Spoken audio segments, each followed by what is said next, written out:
Halo, apa kabar? Senang sekali saya Arif bersama dengan Bung Rocky Gerung bisa kembali menjumpai Anda semua. Heboh soal kereta api cepat Cina makin seru dari soal utang ke Cina yang tidak bisa dibayar oleh PT KAI. Sekarang ini netizen dengan cepat mengkaitkannya dengan Jokowi dan banyak yang menuding bahwa Jokowi itu melakukan markup dan harus membayarnya. Ini bukan negara yang bertanggung jawab. Begitu kalau kita baca narasi dari netizen. Dan ini cukup cukup masuk ke akal ya karena peristiwa ini. Karena maksud saya bukan peristiwa ini karena pembangunan kereta cepat ini memang ya sangat terlihat bahwa Jokowi itu yang memaksakannya dan dari pengakuan-pengakuan dia juga seperti itu. Sebetulnya kita boleh menyimpulkan secara metafisik atau di dalam tradisi filsafat Jawa kita sebut bahwa seseorang yang kehilangan pulung tidak lagi punya kemampuan untuk membaca tanda-tanda zaman atau tanda-tanda alam. Dan itu yang sedang terjadi sebetulnya pada Pak Jokowi sebagai mantan presiden.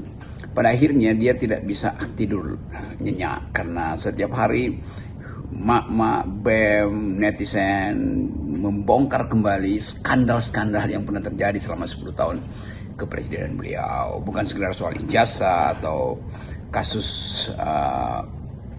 penyelundupan hukum terhadap anaknya yaitu Pak Gibran yang sekarang adalah wakil presiden.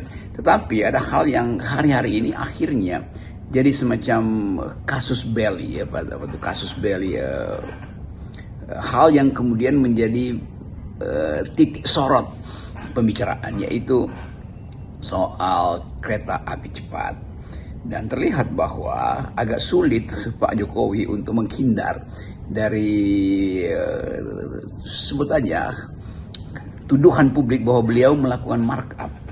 Karena kita tahu sejarah dari kereta cepat itu tadinya negosiasi dengan Jepang, lalu Jepang mutung, kesel karena hasil riset dari Jepang kelihatannya dipindahkan ke Cina, lalu Cina akhirnya yang menjadi penerima proyek itu. Dan setelah dihitung bahwa sebetulnya biaya dengan investasi Jepang itu jauh lebih masuk akal daripada Cina. Tapi kemudian itu udah bertahun-tahun dibahas bahwa apa pentingnya kereta cepat itu untuk mempercepat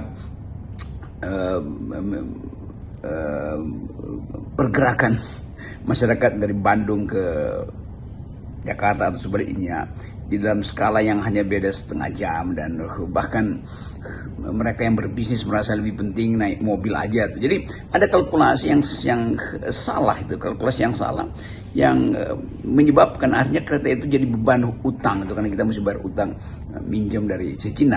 Jadi sekali lagi kita lihat bagaimana sebetulnya kereta cepat ini akhirnya jadi skandal karena kehati-hatian tidak dilakukan, amdal konsumen misalnya tidak dilakukan, sehingga sekarang dia rugi kan.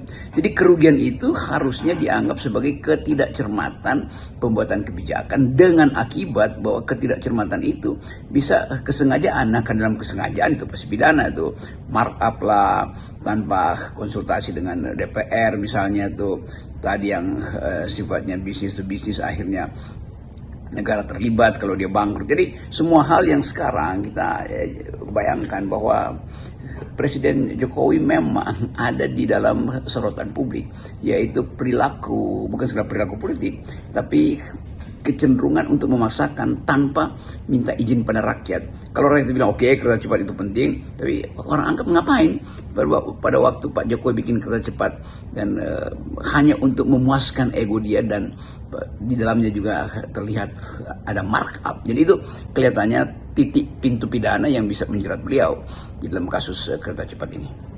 Cina ini sekarang memang sudah menjadi rentenir global. Karena di mana-mana dia ini memang menabur utangnya dan kemudian ini berubah menjadi debt trap atau alias jebakan utang gitu.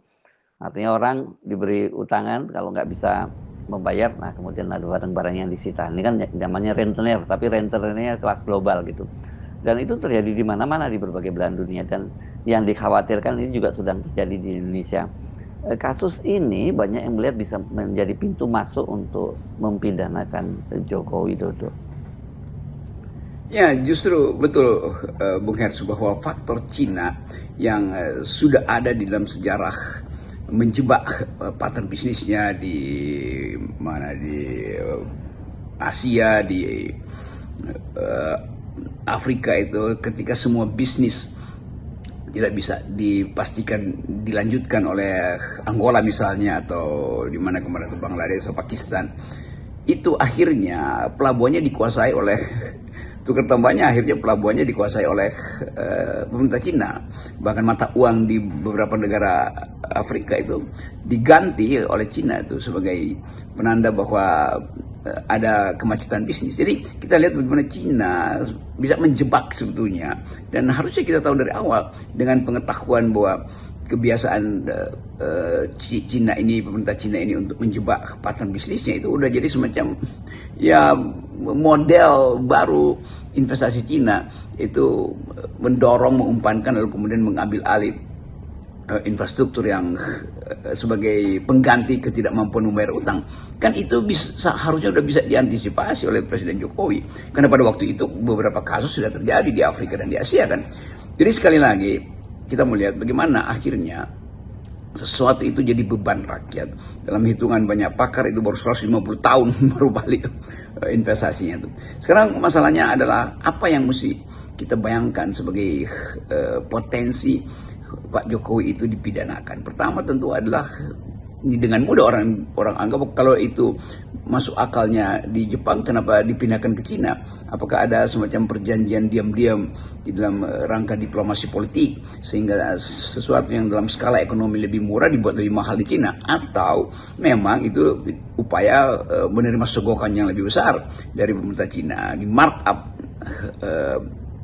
proyeknya? Jadi banyak faktor yang bisa menerangkan kenapa sekarang publik menganggap bahwa potensi Pak Jokowi dipidanakan itu sangat besar. Jadi sangat mungkin kita bisa membayangkan akibat-akibat dari kegagalan kebijakan Pak Jokowi, yang bukan sekedar kegagalan di dalam kebijakan, tetapi ada mens rea di situ. Nah, ini mulai kita bicara tentang mens rea. Ada motif untuk korupsi, motif untuk markup, motif untuk dapat ya sebut aja keistimewaan khusus untuk kepentingan pribadi atau kepentingan kelompok Solo ini kan. Semua itu mesti dibuka di pengadilan. Tapi sekali lagi pintu masuk udah ada, itu markup pasti dengan mudah dipastikan sebagai pintu masuk untuk membongkar skandal dari beban kereta cepat yang sekarang jadi semacam nyanyian bersama, bahwa yang ada di dalam proyek kereta cepat itu adalah beban pada rakyat tuh, karena hutang itu harus dibayar oleh rakyat pada akhirnya tuh. Jadi sekali lagi kita coba lihat bagaimana Pak Jokowi akhirnya harus satu demi satu kasus kejahatan ekonomi politik dari dinastinya ketika memerintah dalam konteks 10 tahun itu mulai dibongkar kembali dalam bentuk file-file lama tuh. Dan sebetulnya tidak ada file lama selama file itu belum diperiksa secara akademis dan dibuktikan secara pengadilan. File itu tetap file yang tertutup. Sekarang file itu mulai dibuka oleh publik. Oh, yang tadi Anda maksud yang disita itu pelabuhannya, itu pelabuhan Hambantota, Bung Rocky, di Sri Lanka, yang diambil oleh Cina karena pemerintahnya nggak bisa bayar utang pembangunan bandara Raja Paksa karena bandaranya itu sepi. Ya kayak persis seperti kereta cepat sekarang ini. Kalau kereta cepat bukan sepinya, tapi memang sejak awal ini visibility study-nya nggak masuk akal, ini terlalu dipaksakan juga ini. Nah, dengan bermunculannya berbagai kasus, publik jadi menduga-duga ini soal pertemuan Pak Jokowi dengan Pak Prabowo ya di rumahnya di Kertanegara tanggal 4 Oktober lalu, dan ini kan bukan pertemuan yang pertama gitu ya, bahwa sekarang ini konteksnya Jokowi mulai terdesak dan minta diproteksi oleh Prabowo dengan menjaminkan, atau bukan menjaminkan, saya kira dengan tetap menempatkan anaknya Gibran di pemerintahan. Makanya kemudian muncul Prabowo Gibran itu 2 periode. Iya benar Bung Hersu. Akhirnya orang berspekulasi bolak-balik Pak Jokowi ketemu Pak Prabowo atau Pak Prabowo ketemu Pak Jokowi. Ngomongin apa? Apakah ngomongin sesuatu yang sekedar nostalgia? Bukankah ada banyak hal yang sebetulnya jadi fokus dari Pak Jokowi dan Pak Prabowo? Kenapa ada pertemuan yang berseri antara beliau Pak Jokowi dan beliau Pak Prabowo? Jadi orang merumuskan bahwa ada semacam negosiasi politik tentu saja, dan kita mungkin bisa merabah dengan kapasitas berpikir akademis bahwa Presiden Jokowi tentu mulai terdesak karena kasus-kasus mulai dibuka, dan itu akhirnya harus dimintakan perlindungan. Dan mungkin ada perjanjian ketika Pak Jokowi mengusulkan Gibran untuk dipasangkan atau memaksa Gibran dipasangkan pada Pak Prabowo. Perjanjian apa sebetulnya di belakang itu tuh? Apakah sekedar untuk memberi kesempatan anak muda memimpin, atau di dalam upaya yang lebih jauh, yaitu proteksi jangka panjang terhadap potensi Jokowi dipersoalkan secara pidana dalam banyak kebijakannya?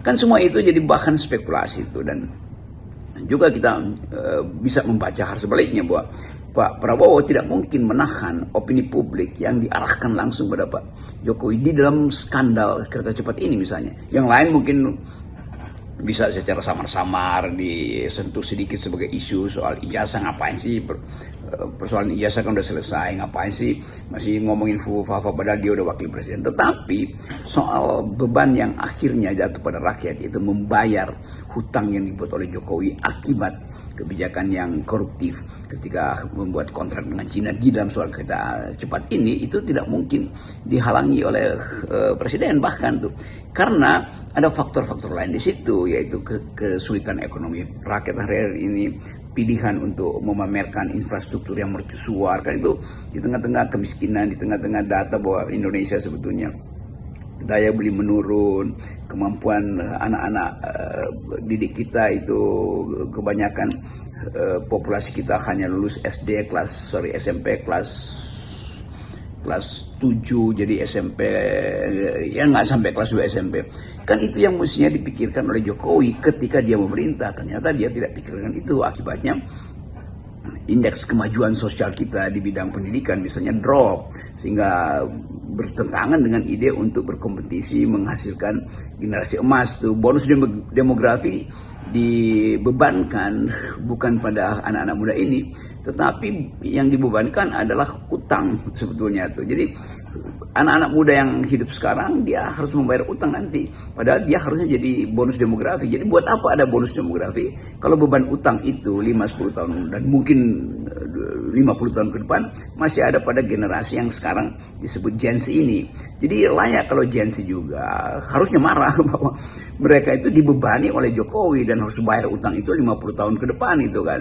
Dan itu pun kalau pendapatan nasional kita bertambah. Kalau nggak bertambah itu artinya seluruh rakyat harus seolah-olah sekedar menonton kejahatan ekonomi atau kejahatan politik dari 10 tahun pemerintahan Pak Jokowi.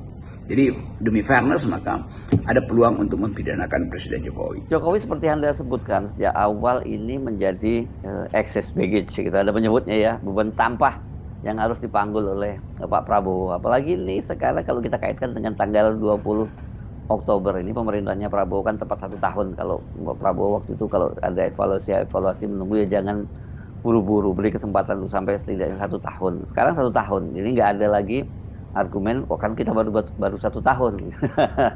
Ya hari ini 1 tahun pemerintahan Presiden Prabowo dan hak rakyat untuk menagih apa yang pernah dijanjikan oleh Pak Prabowo. Dan kita tahu APBN tidak mampu membiayai banyak proyek dari Pak Prabowo, dan beberapa proyek yang bersifat sosial, soal makan siang, soal perumahan, soal food estate, soal pendidikan, itu akhirnya harus dihitung ulang demi menghemat dan demi memastikan bahwa arah Indonesia itu bisa dikembalikan pada jalur yang di dalam pikiran Pak Prabowo, masyarakat yang sosialistis. Tetapi ada konsekuensinya, yaitu yang tadi kita bicarakan, seluruh kejahatan rejim sebelumnya harus diperlihatkan juga pada publik, sehingga publik tahu bahwa beban untuk menghasilkan pertumbuhan yang dipamerkan oleh Pak Prabowo, beban untuk atau harapan untuk menerima makan siang bergizi, harapan untuk menerima sekolah gratis,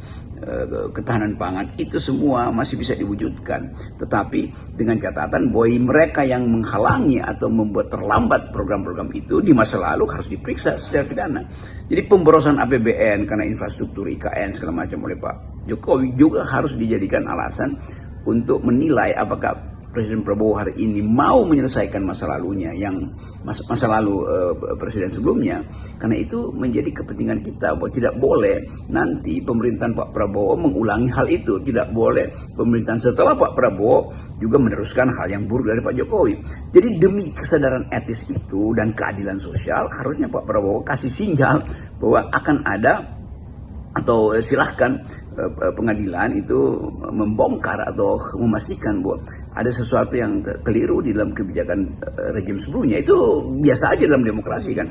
Soal itu tata krama di antara dua tokoh, itu Pak Prabowo dan Pak Jokowi yang mungkin pernah bikin kesepakatan tentang hal-hal yang sekarang mendebarkan, itu urusan janji politik antara mereka berdua sebagai aktor politik.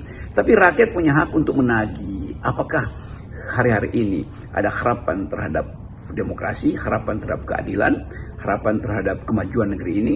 Itu hanya mungkin dipelihara sebagai harapan bila yang ada di belakang itu memori kita tentang perilaku Presiden Jokowi yang ugal-ugalan selama 10 tahun terakhir itu juga dibongkar secara etis, secara akademis, bahkan secara hukum. Kan hanya itu dasarnya tuh. Jadi kita mungkin membayangkan bahwa ya Pak Jokowi pada akhirnya kita anggap bahwa kereta cepat itu akan mempercepat membawa Pak Jokowi ke Cipinang, misalnya begitu kan. Jadi kita akhirnya mulai menduga bahwa ya semua hal yang disembunyikan padanya akan dibongkar, karena kejujuran itulah yang ditagih oleh negeri, ditagih oleh pendiri negeri ini, dan kejujuran yang sama ditagih oleh anak-anak muda supaya mereka berhak untuk memilih pemimpin yang bagus di masa depan atau mereka yang menjadi pemimpin yang bagus di masa depan. Salam akal sehat. Salam akal sehat.